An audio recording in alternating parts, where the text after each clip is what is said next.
বাংলাদেশ থেকে প্রতি বছর প্রায় ৩০ লাখ মানুষ পর্যটক বা ভ্রমণকারী হিসাবে বিদেশ ভ্রমণ করে থাকেন। সব দেশে ট্রাভেল ইন্স্যুরেন্স বাধ্যতামূলক না হলেও অনেক দেশেই এটি বাধ্যতামূলক করা হয়েছে। তবে বিদেশ ভ্রমণে গিয়ে অনেকেই অসুস্থতা, দুর্ঘটনা, লাগেজ হারানো কিংবা ফ্লাইট বাতিলের মতো অপ্রত্যাশিত সমস্যার মুখোমুখি হন।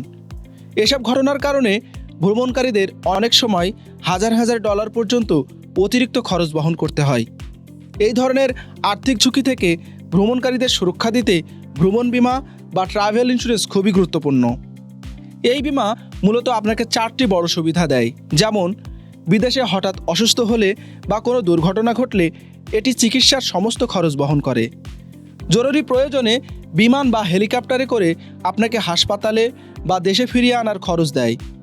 কোনো ব্যক্তিগত কারণে বা প্রাকৃতিক দুর্যোগে ট্রিপ বাতিল করতে হলে অগ্রিম বুকিং করা টিকিটের টাকা ফেরত পাওয়া যায়। এবং ট্রানজিটে আপনার সাধ্যের লাগেজ বা প্রয়োজনীয় পাসপোর্টটি হারিয়ে গেলে তার ক্ষতিপূরণও এই বিমা থেকে পাওয়া যায়। তবে মনে রাখবেন, ভ্রমণ বিমা থাকলেই কিন্তু সব কিছুর টাকা পাওয়া যায় না। কিছু বিষয় এই বিমার আওতার বাইরে থাকে। আপনার যদি আগে থেকেই কোনো জটিল রোগ বা প্রি এক্সিস্টিং ডিজিজ থাকে, তবে তার নিয়মিত চিকিৎসার খরচ বিমা কোম্পানি দেবে না।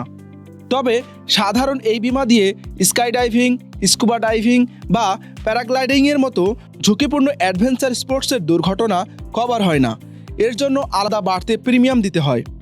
সবচেয়ে গুরুত্বপূর্ণ বিষয় হলো মাদক বা অ্যালকোহল সেবনের কারণে কোনো দুর্ঘটনা বা ক্ষতি হলে বিমা কোম্পানি আপনাকে কোনো প্রকার ক্ষতিপূরণ দেবে না। বিপ্লব হুসাইন, ইন্স্যুরেন্স নিউজ বিডি।